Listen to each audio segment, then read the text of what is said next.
It took us years to finally crack the code of our high-ticket B2B funnel that we were running paid traffic towards, and we couldn't really figure out why. We'd gone through a lot of different agencies, a lot of different copywriters and marketers, and these two shifts that I'm going to break down in this video were the exact unlock that allowed us to go from a cost of acquisition of like $2,000 to $3,000 to under $1,000 from our paid ads from cold traffic. And if you are running a high-ticket B2B offer, marketing agency, consulting, etc., and you're not getting the type of results you want from your Facebook ads and from your funnel, this is very likely the reason why, and we're going to break it all down in this video.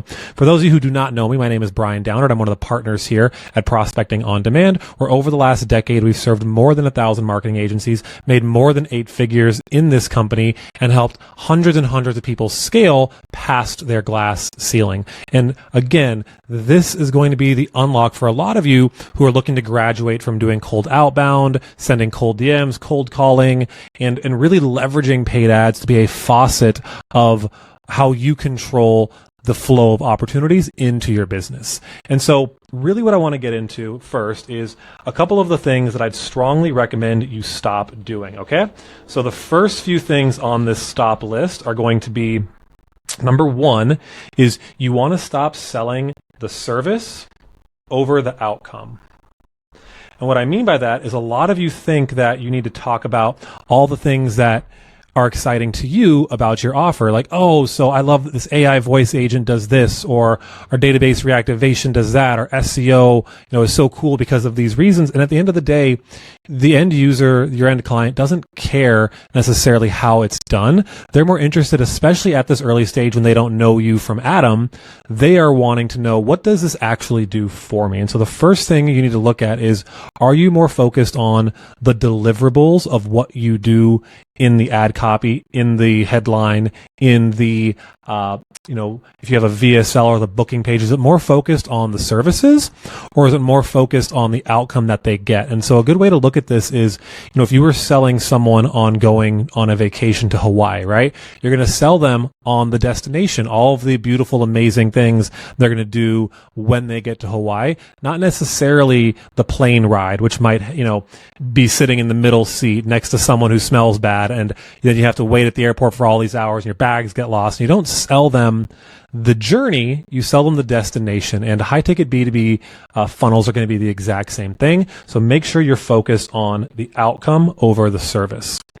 Next thing that I want you to avoid is lead magnets.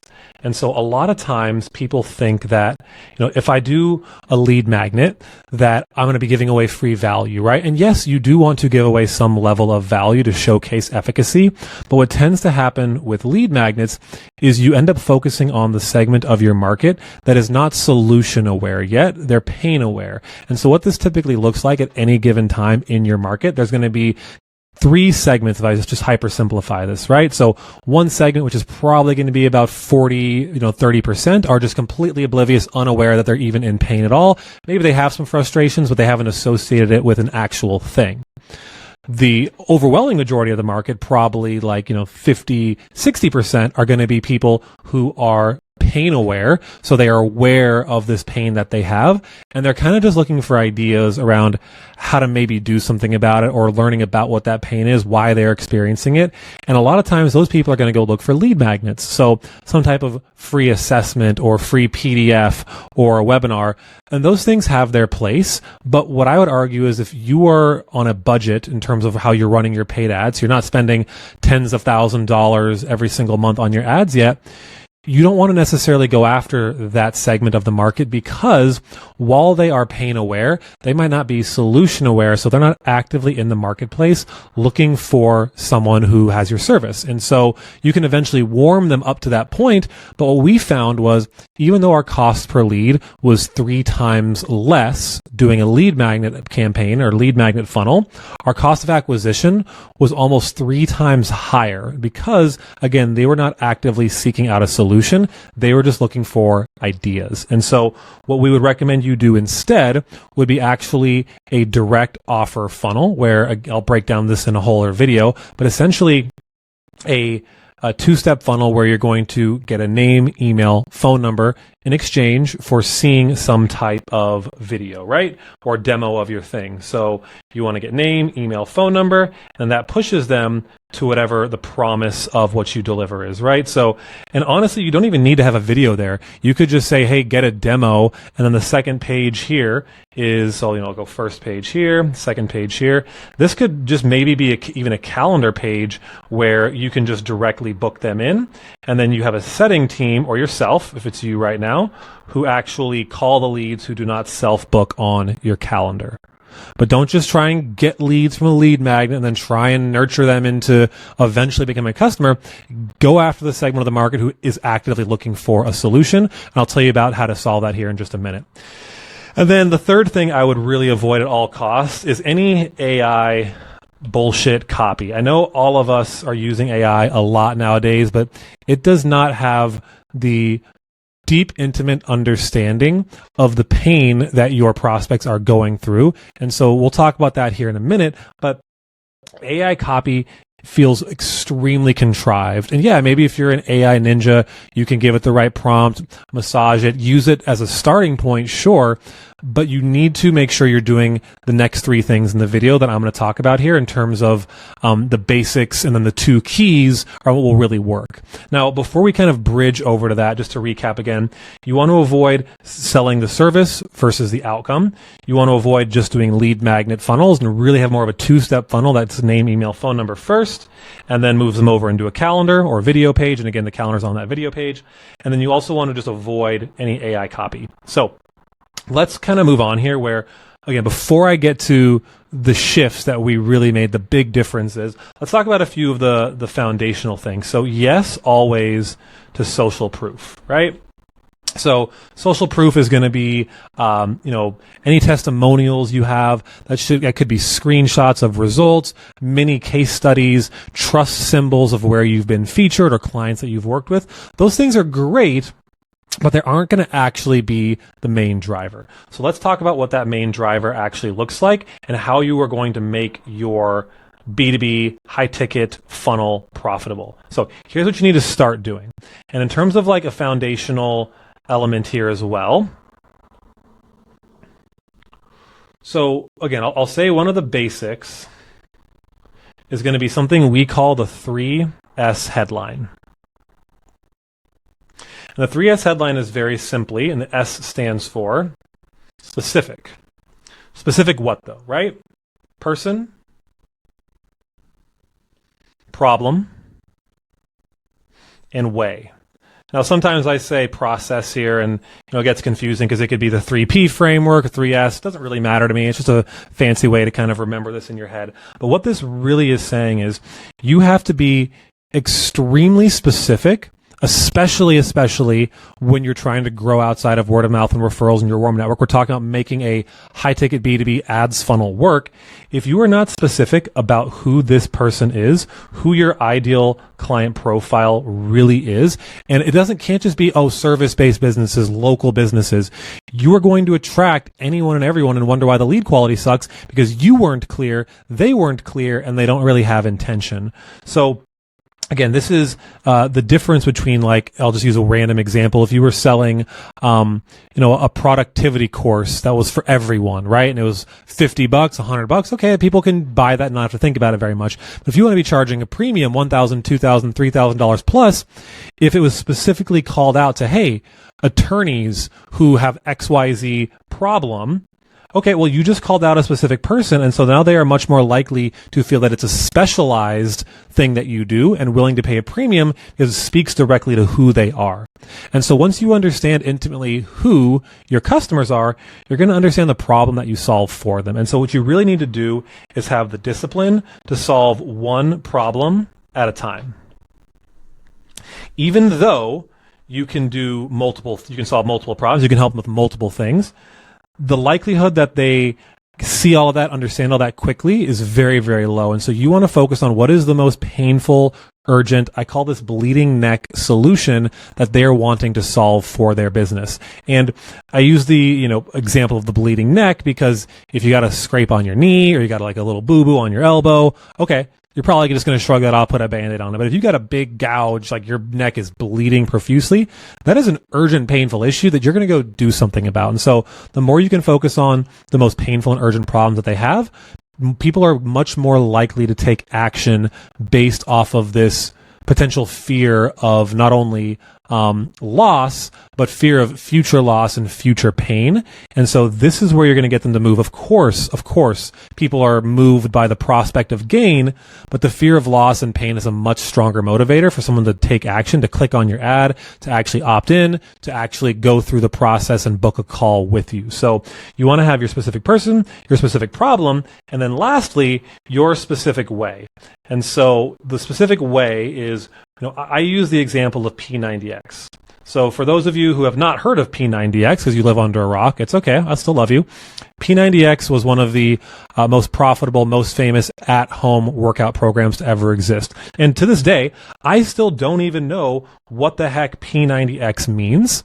But here's what Beachbody, the parent company, understands, is that when you can position your offer that is already similar to other things in the marketplace, but you can give it a unique name, it immediately differentiates it because no one else is doing that. No one else can sell that offer. It's only yours. And again, Russell Brunson calls this a new opportunity because people are going to be very quick to judge. If you're talking about, again, we already said this is a no-no, but SEO or ads in your ads or coaching or consulting or whatever, people are going to go, oh, I've already tried that. It didn't work. But when you can give them a unique vehicle, a unique opportunity to go through, now they can't say like, oh, well, what makes you different? Or, oh, I've tried this before and it didn't work. But you're putting your unique intellectual property, IP, on top of your service, which again, for cold traffic and people who do not know you yet, is going to be interesting. It's going to be intriguing. The novelty is a very powerful pattern interrupt and much more higher likelihood they want to opt in, give you their information, etc.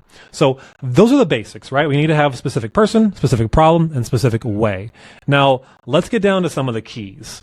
Let's see how good of a key I can draw here. All right, here we go. There's the key. That's what you guys get for the key. It's pretty bad. But let's say key number 1 here. All right.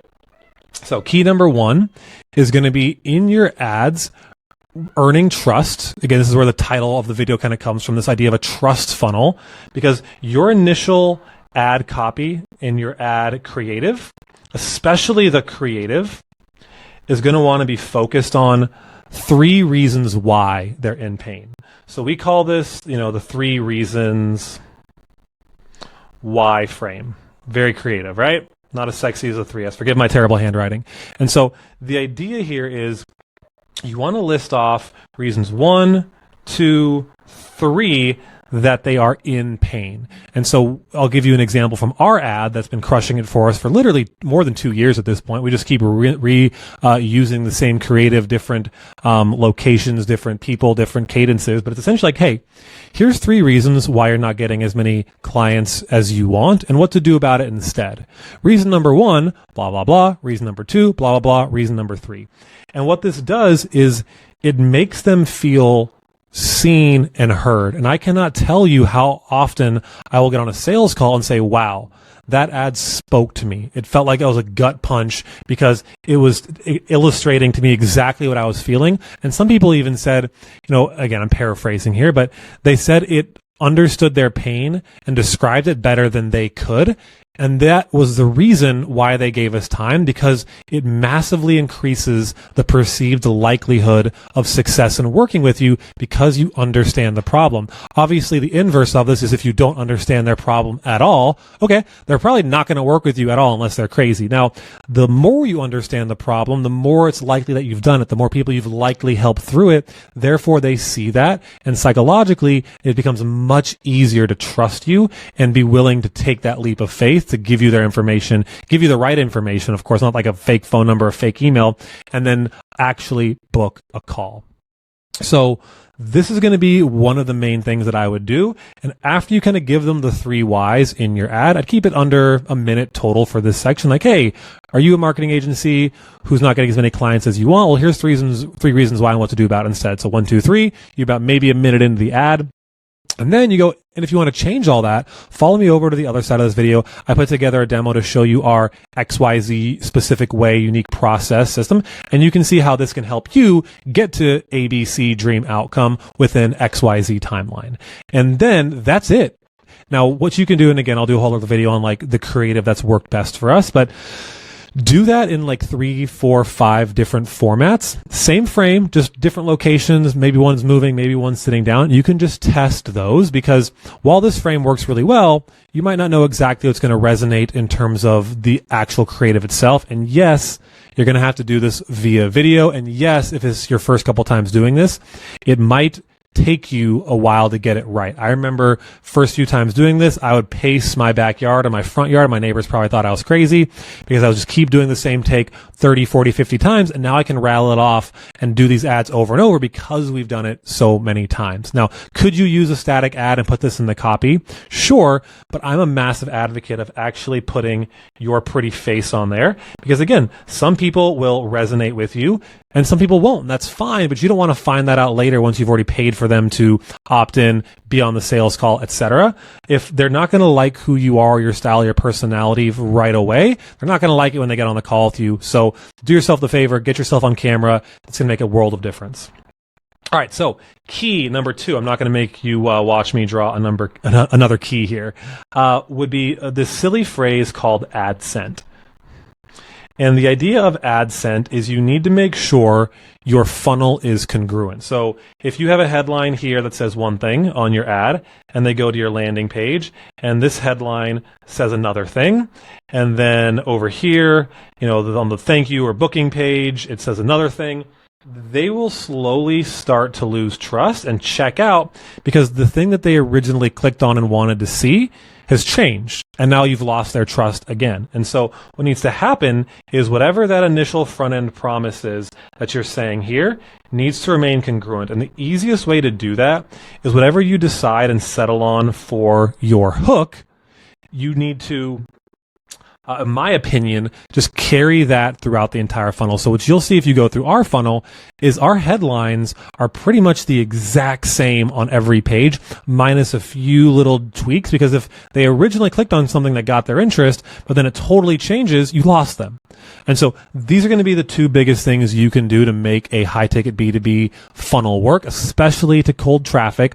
And now if you've only sold through word of mouth and referrals, you understand that sales is going to also be more challenging. So it's a whole other video we can do. But for now, hopefully this gives you some clarity on why your funnel is not performing at the level you want it to, some things you can do to change that. And if you want our help and our team's help looking over your shoulder, helping you implement these things, just go below the video. There's a link where you can click on, book a call with our team. I'm also going to throw in there my Instagram account so you can send me a DM if you have some questions about this or you're just looking to learn more about what we do before you dive face first into our funnel.